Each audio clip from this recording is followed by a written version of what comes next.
নিজের চুল নিজে ছেঁড়াও একটি রোগ, সমাধান কি? Doctor Saif Hossain Khan, medicine consultant, popular diagnostic centre, Dhanmondi. এক নারীকে দেখা গেল আনমনে হাত দিয়ে টেনে টেনে মাথার চুল তুলছেন। একটি দুটি নয়, গুচ্ছ গুচ্ছ চুল তুলে সে ফেলে দিল। আনমনে কিংবা জেনে বুঝে একটি একটি করে চুল তুলতে তুলতে মাথার একটা অংশ খালি করে ফেলাটা নিশ্চয়ই স্বাভাবিক কিছু নয়।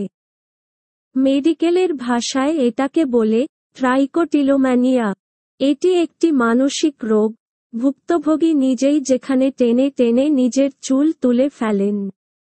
ট্রাইকোটিলোম্যানিয়া কি? এটি এমন একটি মানসিক রোগ যেখানে রোগী বা আক্রান্ত মানুষটি নিজেই তার চুল টেনে টেনে তুলে ফেলেন।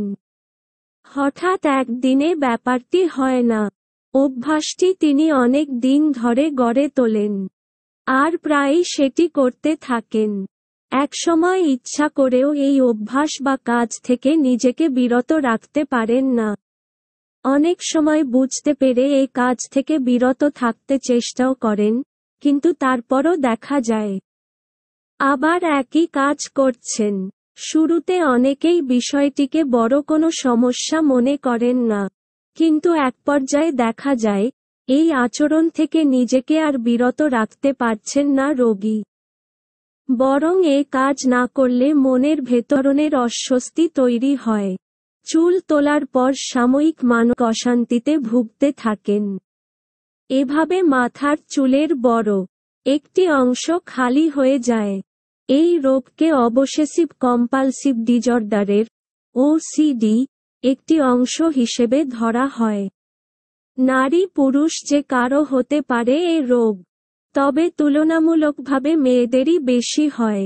সাধারণত 12-13 বছর বয়সে এ রোগের সূত্রপাত ঘটে, তবে যে কোনো বয়সেই এটা হতে পারে। এ রোগের প্রকোপ একই পরিবারের বিভিন্ন মানুষের ভেতর দেখা যায়। মস্তিষ্কের বিভিন্ন রাসায়নিক পদার্থ, যেমন সেরোটোনিন ও ডোপামিন সমস্যার কারণে এটি হয় বলে ধারণা করা হয়। চোখের পাপড়ি, চোখের ভ্রু, যৌনকেশ, দাড়ি, গোঁফ, বাহু, পা, বুকের চুল, পেটের চুল তোলেন এ রকম রোগীও দেখা যায়। তাদের ভেতর একটি দল আছে যারা আবার তুলে ফেলা চুল খেয়ে ফেলে। এই চুল পেটের ভেতরে আটকে গিয়ে পেটের নাড়ি পর্যন্ত ব্লক করে দিতে পারে। এতে পেটের ভেতরের টিউব বন্ধ হয়ে যেতে পারে। অনেকের চুল তোলার পর কামড়ানোর অভ্যাস আছে, তাতেও ক্ষতি।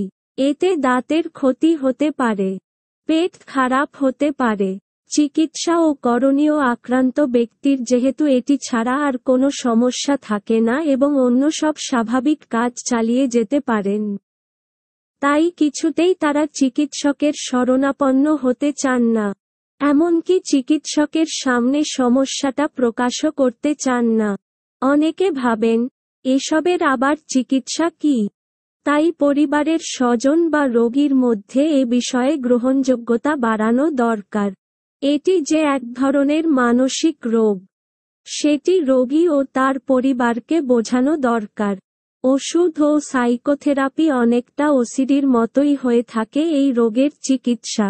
এই অসুখে সেরোটোনিন রিআপটেক ইনহিবিটর গ্রুপের ওষুধ ও কগনিটিভ বিহেভিয়ার থেরাপি, এই দুটি চিকিৎসা কার্যকর। অনেকে এই রোগকে চর্মরোগ মনে করেন। মনে রাখতে হবে, নিজে নিজে চুল তুলে ফেলা আর এমনিতে চুল পড়া এক বিষয় না। ফলে চিকিৎসা শুরু করতেও দেরি হয়। আক্রান্ত মানুষটি তার তুলে ফেলা চুলের অংশটুকু ঢাকার জন্য সব সময় তটস্থ থাকেন। পরচুলা লাগানো কিংবা চুল আঁচড়ানোর স্টাইলটাই এমন করে করার চেষ্টা করেন যাতে বাইরে থেকে বোঝা না যায়। অনেকে সামাজিক অনুষ্ঠান বা জনসমাগম স্থলে যেতে বিব্রতবোধ করেন। নিজেকে বা নিজের সমস্যাটিকে লুকিয়ে রাখার সব চেষ্টা তারা করে থাকেন। অনেক সময় এ রোগের পাশাপাশি অন্যান্য মানসিক রোগও সংশ্লিষ্ট থাকতে পারে। তাই এরকম সমস্যা হলে অবশ্যই দেরি না করে মানসিক রোগের বিশেষজ্ঞ চিকিৎসকের পরামর্শ গ্রহণ করতে হবে।